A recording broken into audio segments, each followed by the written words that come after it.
Amados da paz do Senhor, seja bem-vindo ao canal Livro Aberto. Se você é professor de escola bíblica dominical, se você é obreiro, ou se você ama a palavra de Deus, esse canal aqui é para você. Aqui tratamos de escola bíblica dominical, Bíblia, estudo bíblico, falamos sobre maturidade cristã, vida cristã. Então esse é o seu canal, seja muito bem-vindo. Hoje vamos falar um pouco sobre a lição de número 8 da revista da editora Betel, cujo tema é Os Discípulos de Cristo e o Bom Ânimo. O texto básico desta lição está na segunda epístola de Paulo aos Coríntios, no capítulo 4, e eu sugiro que você leia todo o capítulo. Se não, por que não ler toda a epístola? É uma epístola relativamente pequena e que dá para você ler facilmente em um dia, com pouco tempo que você se dedicar à leitura. Vale a pena.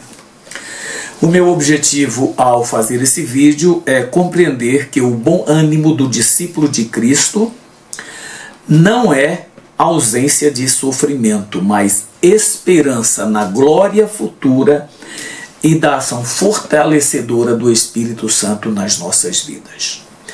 Agora, o que é que nós entendemos na realidade por bom ânimo? A gente fala bom ânimo aqui, bom ânimo ali. O próprio Senhor Jesus, várias vezes, ele se referiu a esse tem de bom ânimo. Então o que é na verdade o bom ânimo? Eu procurei descobrir isso abordando dois enfoques distintos para o bom ânimo. O primeiro, o aspecto teológico. O bom ânimo é a disposição interior produzida pela fé na soberania de Deus, na obra redentora de Cristo e na atuação fortalecedora do Espírito. O bom ânimo não é simples otimismo psicológico, mas confiança fundamentada nas promessas divinas. Quando Jesus declara, "Tende bom ânimo, eu venci o mundo". Então veja que não é uma promessa qualquer, é uma promessa de quem está garantindo tudo para que nós possamos ter uma boa disposição. Portanto, assim o bom ânimo cristão nasce da certeza de que Deus governa a história, sustenta seus filhos nas adversidades e conduz tudo para a glória futura. E, por fim, trata-se de uma esperança ativa que persevera mesmo quando as circunstâncias são desfavoráveis. Essa é a definição de bom ânimo no aspecto teológico. Agora, do ponto de vista filosófico, bom ânimo pode ser compreendido como uma postura existencial de firmeza interior diante das contingências da vida.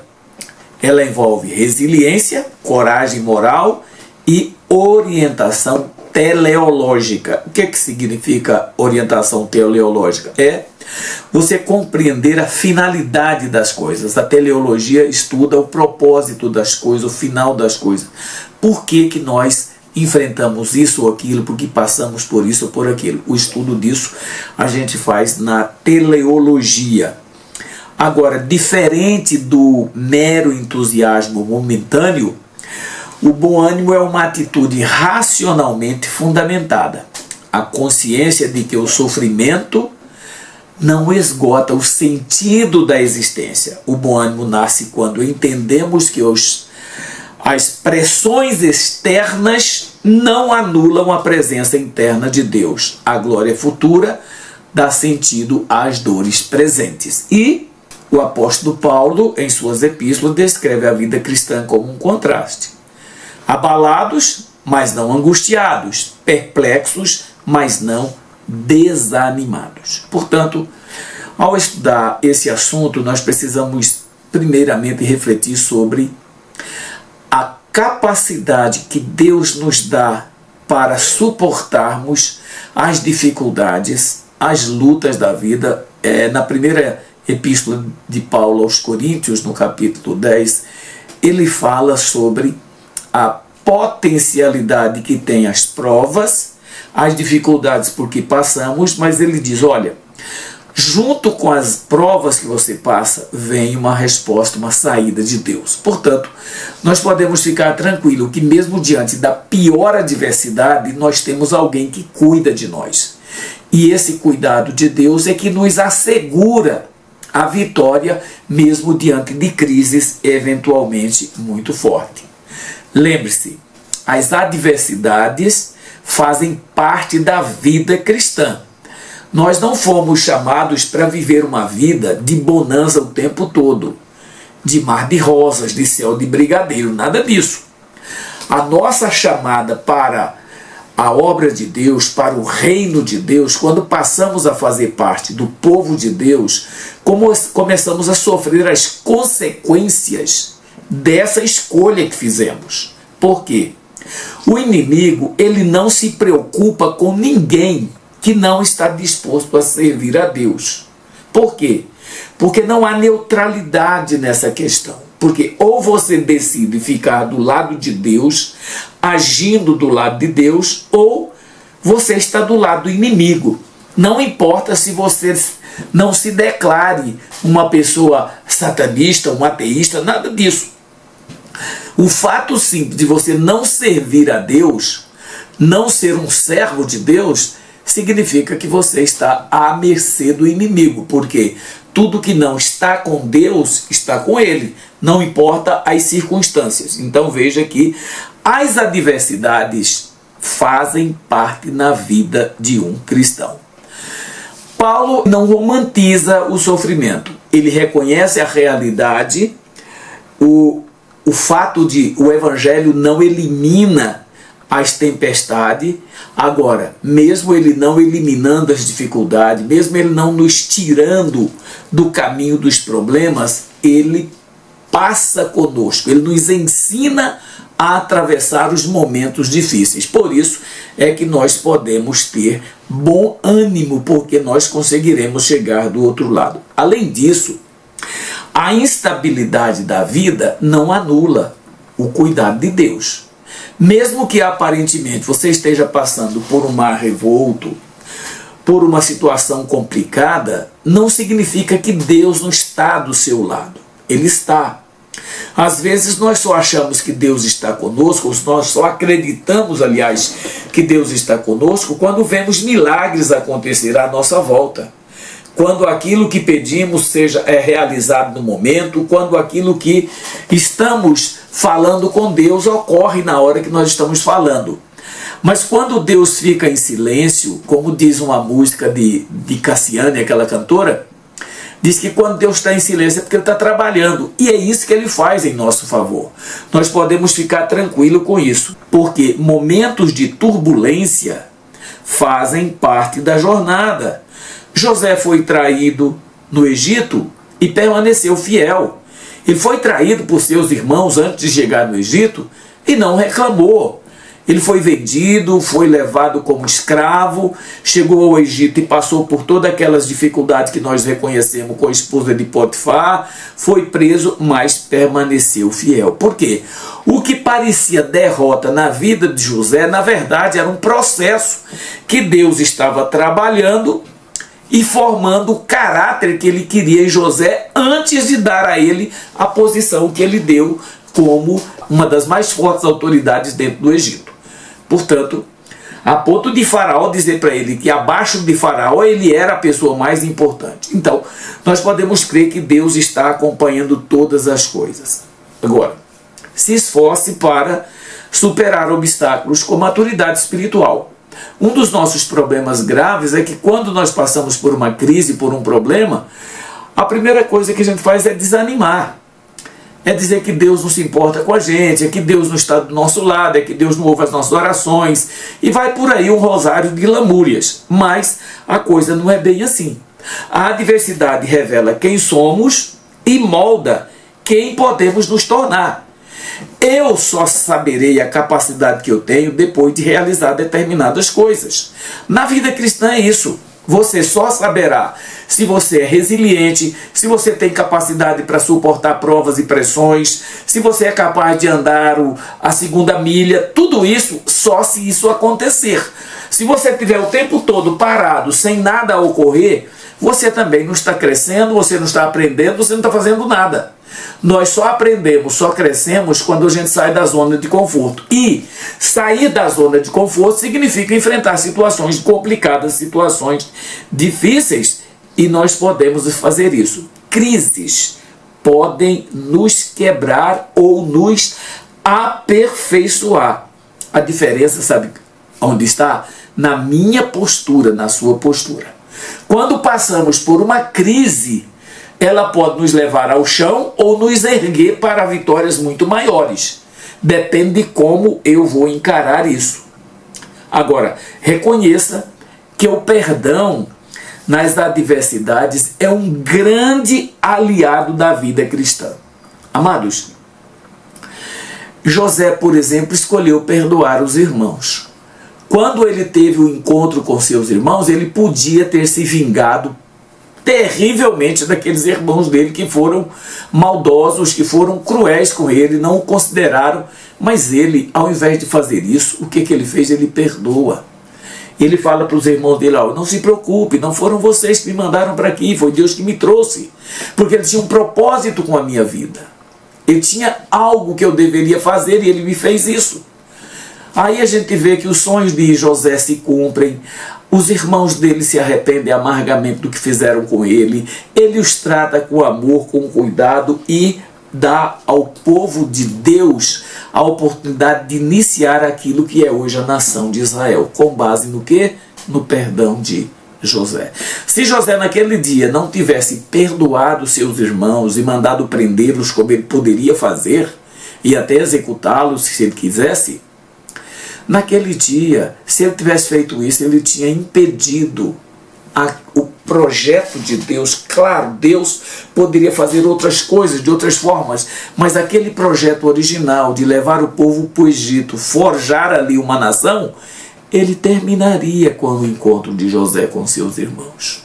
Mas não, José perdoa. O perdão restaura o coração e impede que a dor se transforme em amargura. Nós não podemos guardar em nossas memórias, guardar em nosso coração aquilo que nos traz sofrimento, que nos traz lembranças amargas. É isso que o profeta Jeremias sugere. Quero trazer à memória aquilo que me dá esperança. E não se esqueça de uma coisa: a crise não define o final da história. Ela faz parte da construção dela. Portanto, meu irmão, minha irmã, se as coisas não estão bem para você, saiba que Deus, Ele está trabalhando. Ele pode mudar toda a sua realidade e colocar você no patamar que Ele quer que você fique. Muito mais elevado do que você está hoje. Muito mais em destaque do que você está hoje. Portanto, desanimar é você perder a chance de crescer na presença de Deus.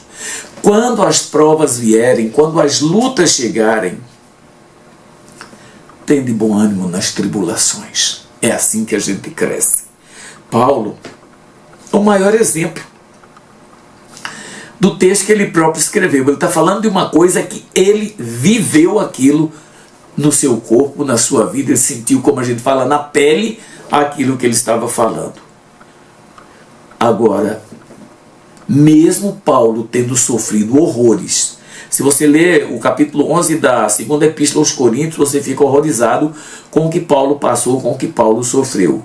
Mas o sofrimento não paralisou a marcha que Paulo empreendeu quando ele teve um encontro com Jesus na estrada de Damasco. Pelo contrário, cada vez que ele sofria, mais ele se dedicava, mais ele se entregava. Perseguições, açoites, perigos constantes. Leia o capítulo 11 da segunda epístola aos Coríntios para você ver o que ele fez ali. Porque Paulo não interpretava as dificuldades como sinal de abandono de Deus. Em nenhum momento. Olha, um dos piores momentos, eu diria, na vida de Paulo foi quando ele sofre aquele naufrágio, quando ele está em Roma. E num dos dias piores daquele naufrágio, ele pôde calmamente dizer ao povo: não se preocupe, ninguém vai se perder. porque ele sabia, ele tinha comunhão com Deus. Quando temos comunhão com Deus, nós podemos avançar confiantes de que Deus está do nosso lado. O que fez Paulo não desistir foi o fato de saber que a força dele vinha de Cristo. Quando ele diz para os náufragos daquele navio que estava com ele, quando ele chega na ilha e que ele é mordido por uma víbora, quando as coisas iam mal, Paulo sabia, e ele podia repetir com frequência certamente: eu posso todas as coisas naquele que me fortalece. Irmão, se a gente não diz isso como um mantra, mas se a gente diz isso com fé de verdade, amados, as coisas mudam. O problema é que a gente se repete essas frases às vezes sem pensar nem no que significa isso, mas a gente repete. Então, olha só. Essa expressão não é um slogan de triunfo pessoal. Isso aqui não é triunfalismo. É uma declaração de dependência espiritual. O ânimo que Paulo precisava e tinha vinha da união dele com Cristo. Portanto, mantenha sua fé firme em Deus e mãos à obra. Não pare. Está difícil? Continue. Está chorando? Louve, como diz o hino. Qualquer situação que você estiver enfrentando, saiba que há um Deus que caminha com você. Por outro lado, o bom ânimo também não é passividade, é você ficar aí naquela meio que em banho-maria, não é isso. A vida cristã é constante luta. No mundo tereis aflições, muitas são as aflições dos justos. Então veja que Deus, ele não promete tranquilidade, sombra e água fresca para ninguém. Paulo continuava pregando, viajando, ensinando. Ele orava, mas também agia. Fé e responsabilidade caminham juntas. Nós não podemos dizer só que temos fé, mas quando vem uma possibilidade, uma exigência para a gente mostrar essa fé, a gente simplesmente foge. Não, nós precisamos trabalhar. Lembre-se de uma coisa: o desânimo é natural. Agora, permanecer nele é você que decide. É você que toma essa decisão. Você está desanimado? Ok, é uma situação de momento. Mas se você vai permanecer desanimado, se você vai entrar numa rota de depressão, se você vai entrar numa crise espiritual, de existência e tudo mais, aí é uma escolha sua. Deus está pronto para nos ajudar. A força e a esperança que decorrem da fé. Amados, o segredo de Paulo está no versículo 16. Por isso não desfalecemos. Amados, nós temos que ter consciência disso, de que há um Deus que cuida e de que há um Deus que fortalece a gente. E que nós podemos chegar ao final de qualquer crise, de qualquer problema que enfrentamos, porque temos um Deus que está na nossa retaguarda e nos ampara em tudo. Saiba de uma coisa: ânimo é uma decisão espiritual sua. Você, se quiser ser um fracassado, você vai ser. Mas se você quiser vencer, triunfar, mesmo diante de uma crise terrível, você pode fazer isso. Só depende de você. Ter ânimo significa não esmorecer. O Senhor Jesus, ele disse: no mundo tereis aflições. Tende bom ânimo. Eu venci o mundo. A vitória de Cristo antecede a nossa vitória também. Portanto, nós podemos confiar nele. Em Cristo encontramos o verdadeiro ânimo. Por quê? Porque isso não é autossugestão, nem pensamento positivo, nem triunfalismo. É convicção na obra consumada por Cristo no Calvário. Ele é a fonte da esperança que não decepciona. Portanto, se você quer ser uma pessoa vitoriosa, se você quer ser uma pessoa que atinge o alto de tudo aquilo que você quer fazer, confie em Cristo. Sirva-o. Coloque a sua vida inteiramente à disposição dele. Não queira você mesmo controlar as coisas. Deixe que Deus controla tudo para você. Aproxime-se mais de Deus, pois a palavra e a presença de Deus fortalece os nossos corações. A Bíblia diz: chegai-vos a Deus e Ele chegará a vós. Irmãos, a nossa fé vem, disse Paulo, de ouvir a palavra de Deus. E como nós podemos ouvir a palavra de Deus? Estudando a sua palavra. Quando nós pegamos a Bíblia para estudar, quando nós pegamos a Bíblia para ouvir a voz de Deus, Ele fala conosco.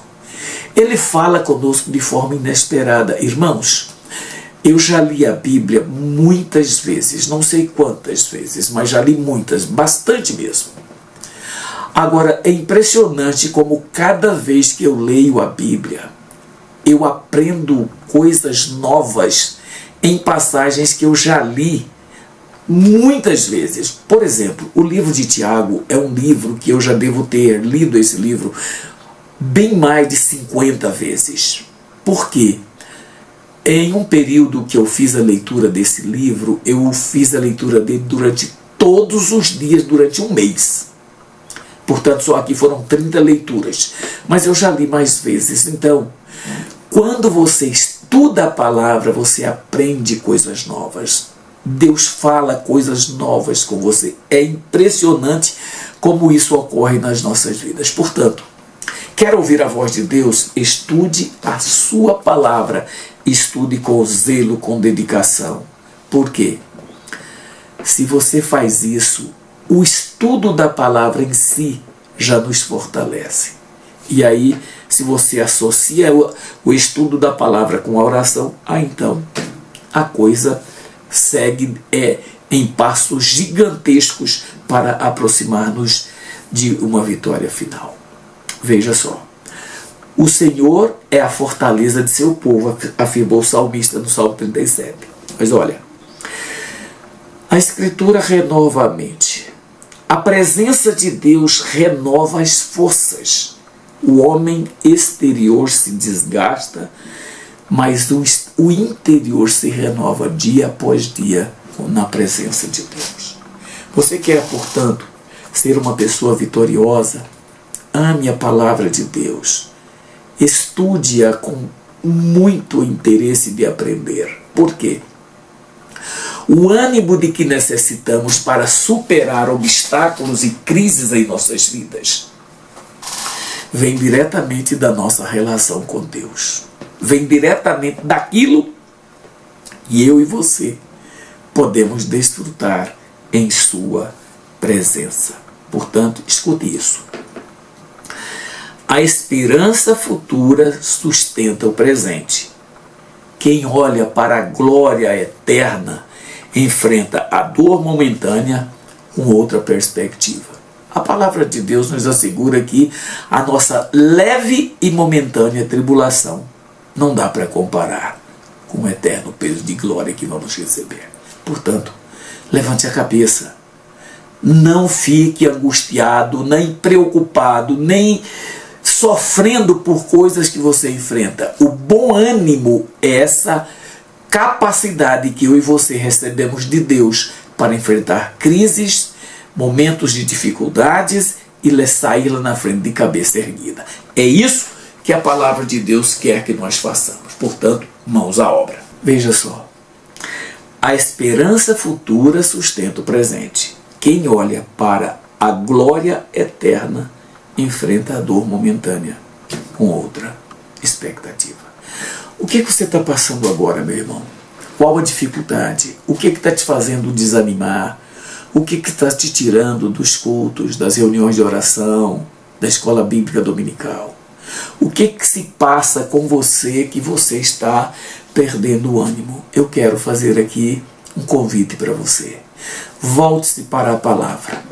Não importa se você já leu muitas vezes, como eu também já li. Não importa se você tem dificuldade com grego e hebraico, como eu também tenho. Mas pegue uma Bíblia, Estude essa Bíblia com afinco. Esforce-se para ouvir a voz de Deus naquilo que Ele quer falar com você.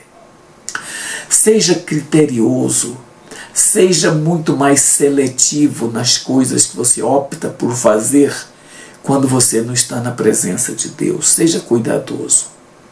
Busque, por meio da oração, falar com Deus de suas angústias, de seu sofrimento. Mas quando você for falar com Deus sobre isso, para que você recubra o seu ânimo, para que você possa renovar a sua disposição, converse com Deus de forma muito clara sobre o que você está passando. Você está com uma crise na sua família, é uma crise conjugal, é com seu filho que tem problemas, é com o vizinho, Fala para Deus. Chega para Ele e fala assim: Senhor, eu estou enfrentando essa crise aqui, olha. Eu estou com um problema com a minha esposa. Eu estou a ponto de traí-la. Eu estou a ponto de cair em pecado. Me ajuda. Se é um filho, fala: Senhor, o meu filho está envolvido com coisas que não agradam ao Senhor. Tira meu filho, levanta meu filho para que ele volte e faça as coisas corretamente. Não fica pedindo as coisas para Deus de forma que Ele não... que você não tenha claro. Porque quando a gente ora, nós é que precisamos compreender claramente o que nós estamos pedindo para Deus. Eu sei que a Bíblia diz que o Espírito Santo intercede por nós, porque a gente não sabe orar como convém. Eu sei disso. Mas aquilo que eu posso orar, aquilo que eu posso declarar para Deus, isso eu preciso fazer. Irmãos, as aflições nas nossas vidas não anulam o propósito de Deus. Percebe isso? Mesmo que você passe por problemas, Davi passou, José passou, Daniel passou, e tantos outros, Mesaque, Sadraque, Abednego, Esther, Mordecai. Olha, se eu fosse fazer uma lista aqui, era muito grande de pessoas que passaram por crises existenciais, como Elias enfrentou na caverna, como tantos servos de Deus, Jonas enfrentou. Mas todos eles venceram, todos eles triunfaram. Sabe por quê? Porque eles buscaram forças onde eles podiam encontrar, que era na presença de Deus. Não é no divã de um psicólogo, não é consultando-se com quem quer que seja. Eu reconheço o valor dos profissionais que nós temos em todas as áreas, na saúde, na psicologia, na psiquiatria, em qualquer... Eu reconheço e louvo a Deus pela vida de cada irmão que se dedica a ser um profissional competente. Mas saiba de uma coisa, que nenhum deles pode nos dar aquilo que somente Deus pode dar. Saiba disso. As aflições, portanto, não anulam os propósitos de Deus. As dificuldades fazem parte do processo de amadurecimento espiritual, sabia disso? Porque se eu e você nunca passássemos por nenhum problema, nenhuma dificuldade, como nós seríamos forjados para fazer coisas grandes? Deus, Ele não pode entregar para nós aquilo que nós não temos capacidade de fazer. Por quê? As Escrituras dizem que Ele dá a atividade para a gente fazer de acordo com a nossa capacidade.